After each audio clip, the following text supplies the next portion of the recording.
dan orang-orang munafik mempunyai 3 tanda. Apa saja?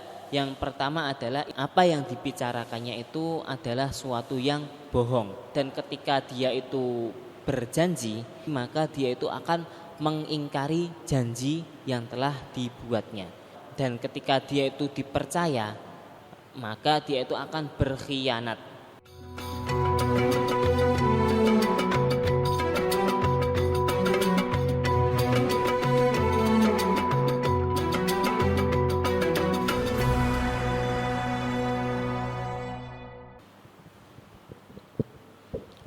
Bismillahirrahmanirrahim. Assalamualaikum warahmatullahi wabarakatuh.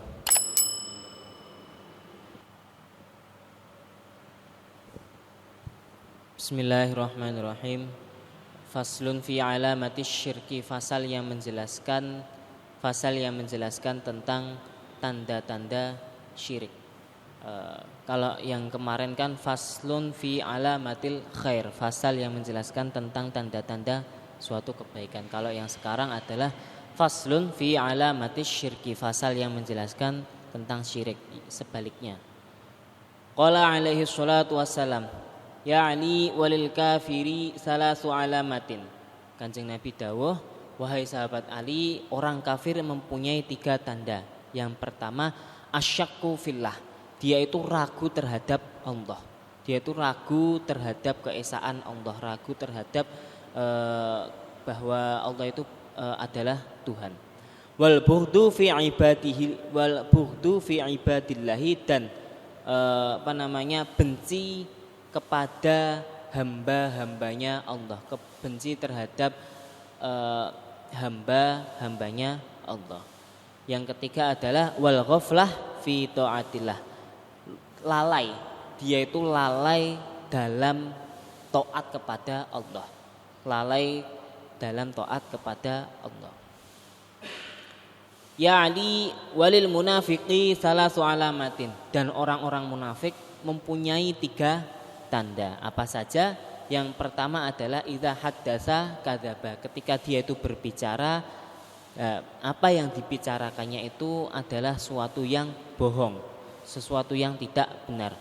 Wa idza wa'ada akhlafa, dan ketika dia itu berjanji, dia itu telah berjanji maka dia itu akan mengingkari janji yang telah dibuatnya.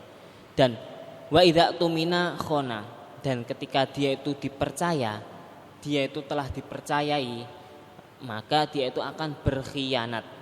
Wala tanfa'uhu mau'izatun, dan mau'izah atau menasihati orang tersebut itu tidak ada manfaatnya sama sekali, karena sudah sulit sekali untuk dibilangi, sudah sulit untuk dinasihati. Nah, tapi ada juga yang mengatakan, Kanjeng Nabi juga pernah dawuh, arbaun mangkunna fihi kana munafiqan, 4 perkara yang mana ketika perkara tersebut walaupun salah satunya itu ada pada diri seseorang, maka orang tersebut dianggap munafik. Yang pertama, wa in kanat khoslatun minhunna fihi kanat fihi khoslatun minan nifaq hatta yadaha. Ada 4 pakarti, ketika salah satunya saja itu ada pada diri orang, itu dianggap munafik. Yang pertama adalah man idza haddatsa kadzaba, sama, yaitu adalah ketika seseorang tersebut berbicara, dia itu berbicara dengan bohong. Wa idza wa'ada akhlafa, dan ketika dia itu berjanji maka dia akan mengingkari janjinya. Wa idza khosoma fajaro, dan ketika wa idza khosoma fajaro, ketika dia itu bertikai, dia itu akan lacut. Bertikai, dia itu akan lacut. Wa idza ahada ghadaro, sama, wa idza ahada, ketika dia itu dijanji maka dia itu dia akan berkhianat juga. Ya. Terus ya Ali walil muraiyi salasu alamatin. 3 tanda ciri-ciri orang bersifat riya atau pamer, ingin pamer. Nah, yang pertama adalah yutimmu ruku'ahu wa sujudahu ma'an nasi wa yanqusu idza shalla wahdahu. Dia itu biasanya ketika dia itu beribadah seperti halnya ketika dia itu sholat atau dia itu bersedekah dan yang lainnya, dia itu selalu menampakkan ibadahnya dengan sangat sempurna. Ketika sholat seumpama dia itu sholat dengan cara rukuknya disempurnakan, takbirnya dengan yang baik, bacaannya difasih-fasihkan dan yang lainnya. Terus ketika sujudnya itu yang lama dan yang lainnya. Itu ketika dia itu sholat ditampakkan seperti itu. Ketika sholat bersama dengan manusia, dia itu menampakkan sholatnya dengan sangat baik. Tetapi wayan kusu idza shalla wahdah. Tetapi dia itu ketika sholat sendirian, dia itu sholat dengan cara yang singkat, sangat singkat sekali.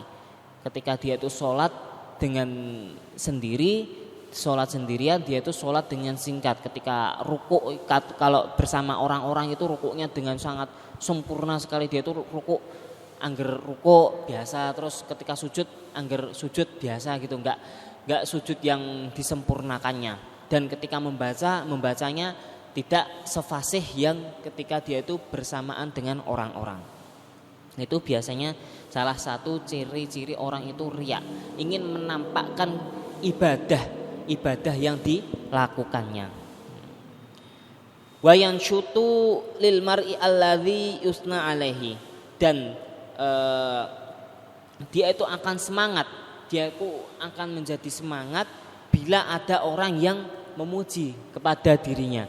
Dia itu ketika dipuji, dia itu merasa sangat wah, dipuji berarti dia itu harus lebih semangat ketika dipuji. Wah, kamu sholatnya sangat sangat rajin sekali ya. Dia itu kan merasa akhirnya itu dia itu merasa sombong. Nah, ketika dia itu sombong ya tidak baik. Terus yang ketiga adalah wa yadhkurullaha fil khala wal mala. Dia itu zikir kepada Allah, baik berzikir baik menyendiri atau di tengah-tengah keramaian. Nah, tetapi zikir yang dimaksud ini bukan zikir yang pada umumnya. Zikir itu baik, tetapi tujuan dari zikirnya adalah untuk mengharapkan dari pujian-pujian orang banyak. Nah, hal tersebut ketika diniati untuk mendapatkan perhatian orang-orang itu dianggap sebagai riya. Jadi tergantung, suatu ibadah itu tergantung dengan niatnya. Al-a'malu bin niat. Setiap amal itu pasti ada niatnya. Ketika niatnya itu tersebut baik, maka hal tersebut ya baik. Ketika niatnya buruk akan menimbulkan suatu hal yang buruk. Ketika kok suatu perkara baik diniati buruk itu tidak lantas memberikan suatu pahala, tetapi malah mendatangkan suatu dosa. Walaupun sesuatu amal yang dikerjakan tersebut adalah amal yang baik.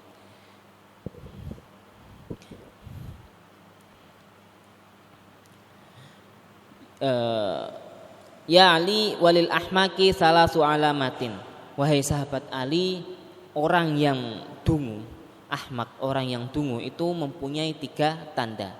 Yang pertama adalah at-tahawunu fi faraidillahi. Dia itu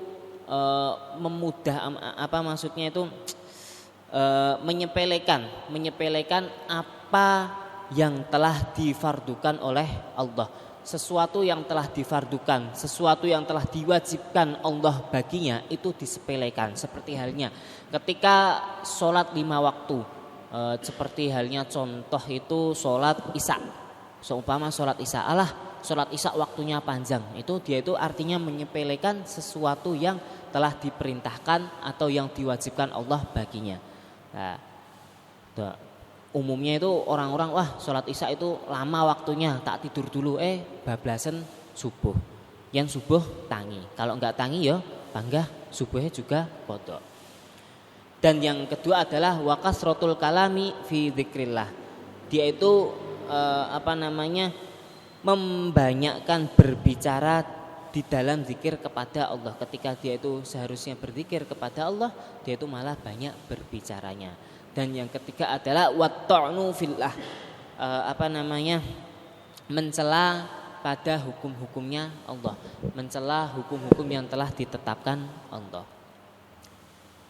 Ya Ali lil makhluli salasu alamatin, wahai sahabat Ali, orang yang dihina, dianggap hina, orang yang dianggap hina itu mempunyai 3 tanda. Yang pertama adalah kasrotul kadzib, banyak bohongnya. Orang itu dianggap hina jika orang tersebut sering berbohong.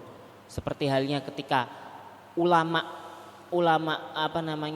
ahli hadis itu dia itu dianggap tidak sikoh, dianggap tidak bisa dipercaya, itu dia itu juga kriterianya itu dianggap apakah ulama tersebut banyak berbohong atau tidak.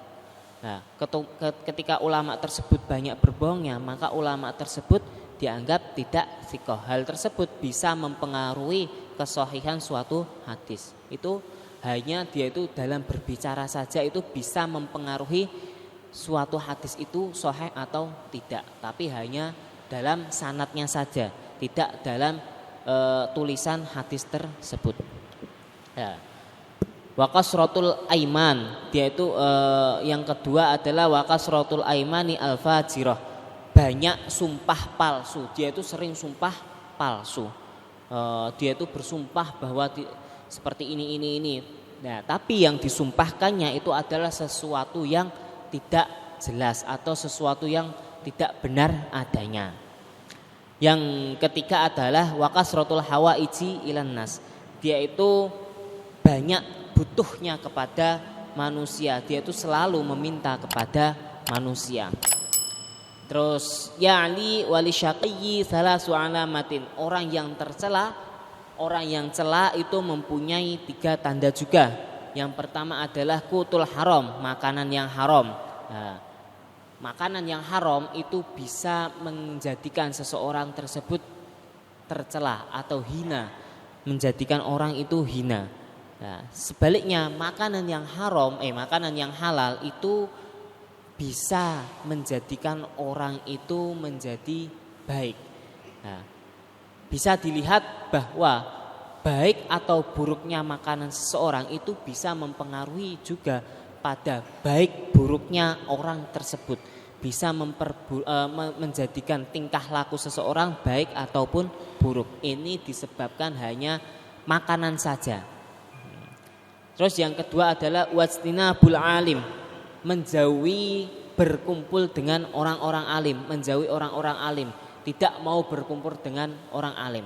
Nah, hal tersebut bisa menjadikan orang-orang itu hina karena tidak mau berkumpul dengan orang yang alim. Karena apa? Ketika dia itu tidak mau berkumpul dengan orang alim, hatinya itu bisa menjadi mati. Ketika hatinya sudah mati, maka dia itu tidak bisa lagi mendapatkan suatu nasihat, dan kebaikan yang terpancar dalam dirinya akan ikut hilang juga. Ya. Ini disebabkan menjauhi dari berkumpul dengan orang alim. Yang ketiga adalah wasolatuhu liwahdihi, dia itu sholat dengan cara tidak berjamaah, dia itu sholat sendirian, tidak sholat berjamaah. Walil mujrimi salasu alamatin, dan 3 tanda bagi orang yang berdosa, yaitu adalah yang pertama adalah hubbul fasad, yaitu suka dalam kerusakan,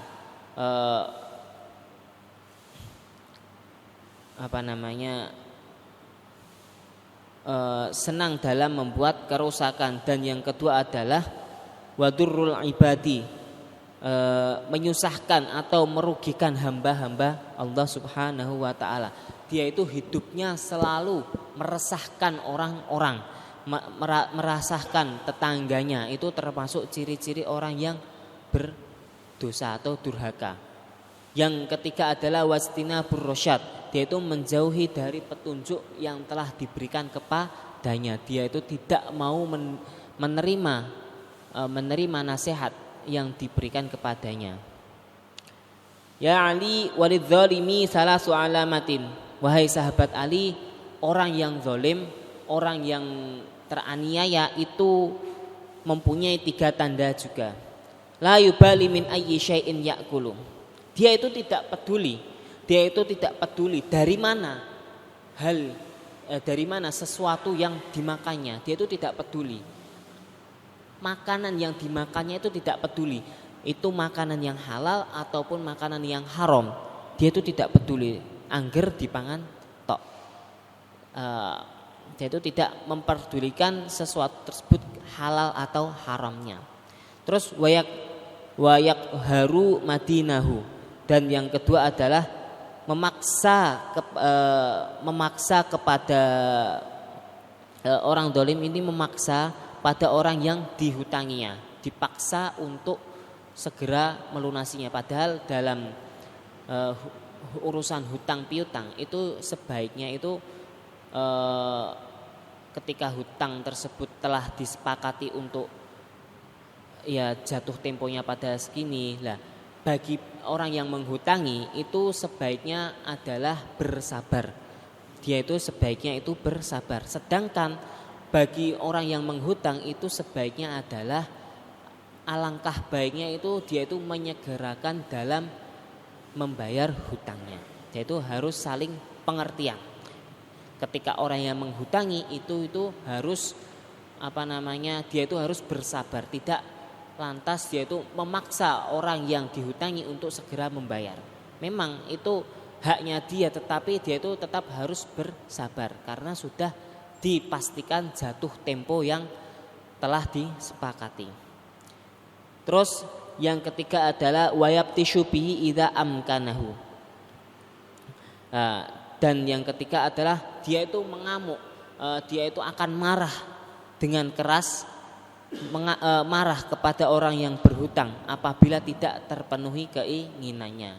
Seperti halnya tadi, ketika ditagih tidak dibayar terus dia itu langsung ngamuk-ngamuk. Tidak seperti itu. Orang yang menghutangi itu harus bersabar. Bismillahirrahmanirrahim. Faslun fil ad'iyah. Fasal yang menjelaskan tentang doa-doa. Qala alaihi salatu wassalam, ya Ali idza dakhalta al masjida fabda birijlika al yumna watla birijlika al yusra. Wahai sahabat Ali, ketika kamu hendak masuk ke dalam masjid, maka dahulukanlah kaki kananmu, dan ketika engkau keluar masjid, maka dahulukanlah kaki kirimu. Itu adab ketika hendak masuk dalam masjid. Adab dalam masuk dalam masjid yaitu adalah mendahulukan kaki kanan, dan adab untuk keluar masjid itu mendahulukan kaki kiri. Seperti halnya ketika dia itu menghendaki masuk kamar mandi. Sebaliknya ketika dia itu mau masuk kamar mandi mendahulukan kaki kiri, dan ketika keluar kamar mandi dia itu mendahulukan kaki kanan. Maksudnya itu adab ketika memasuki suatu tempat yang mulia itu hendaknya menggunakan kaki kanan, dan ketika keluar dari tempat yang mulia tersebut didahuluilah kaki yang kiri. Sebaliknya ketika mau melangkah masuk ke tempat yang buruk itu didahulukanlah kaki yang kiri. Kalau mau keluar dari tempat yang buruk didahulukanlah kaki yang kanan. Ya Ali alaika bi surati Yasin sobahan wa masaan. Wahai sahabat Ali, bacalah surat Yasin. Membaca surat Yasin di waktu pagi dan di sore hari. Membaca surat Yasin di pagi hari dan sore hari. Fa inna man qara'aha kadzalika kana fi amanillah. Barang siapa membaca surat Yasin pada waktu pagi dan sore, maka orang tersebut akan mendapatkan keamanan atau keselamatan oleh Allah. Keamanan dan keselamatannya itu telah dijamin oleh Allah dengan dia itu membaca surat Yasin di pagi hari dan sore hari. Ya Ali man qara'a suratul hasyri kulla lailatin kafa syarrad dunya wal akhirah. Dan barang siapa membaca surat Al-Hasyr setiap malam, maka ia akan terpelihara dari kepahitan dunia dan akhirat. Dia itu akan dicukupkan dari perkara yang buruk di dunia dan akhirat. Dia itu akan diselamatkan dari perkara yang buruk dan perkara yang buruk baik di dunia maupun di akhirat. Terus ya'li man qara'a suratal Baqarah lailatal jum'ah tala'alahu nurun ma bainas sama'i as-sabi'ah ila tahtil ardin. Dan barang siapa membaca surat Al-Baqarah pada malam Jumat dia itu membaca surat Al-Baqarah, maka terpancarlah cahaya dari dirinya. Terpancarlah cahaya bagi dirinya antara langit ketujuh sampai dasar bumi. Dia itu memancarkan cahaya dari langit sampai ke bumi. Wa man qara'a suratud Dukhan wa man qara'a suratud Dukhani wa suratul Mulki lailatal jum'ah ghafarallahu dzunubahu wa kafa fitnatal qabri. Nah, dan barang siapa membaca surat Ad-Dukhan, surat Al-Mulk pada malam Jumat membaca surat Ad-Dukhan, surat Al-Mulk, maka ghafarallahu dzunubahu wa kafa fitnatal qabri. Maka Allah akan mengampuni dosa-dosa yang telah diperbuatnya. Wa kafa fitnatal qabri, dan Allah ini akan menjaga dirinya dari fitnah kubur. Pada nanti ketika orang tersebut telah meninggal dan pada hari ditanyai di dalam kubur, dia itu akan terjaga, dia itu akan diselamatkan. Wa man qara'a inda madja'ihi akhir ayatil kahfi bunyalahu minan nuri min ra'sihi ila ka'bihi. Dan barang siapa membaca ketika barang siapa membaca surat akhir surat ayat Al-Kahfi,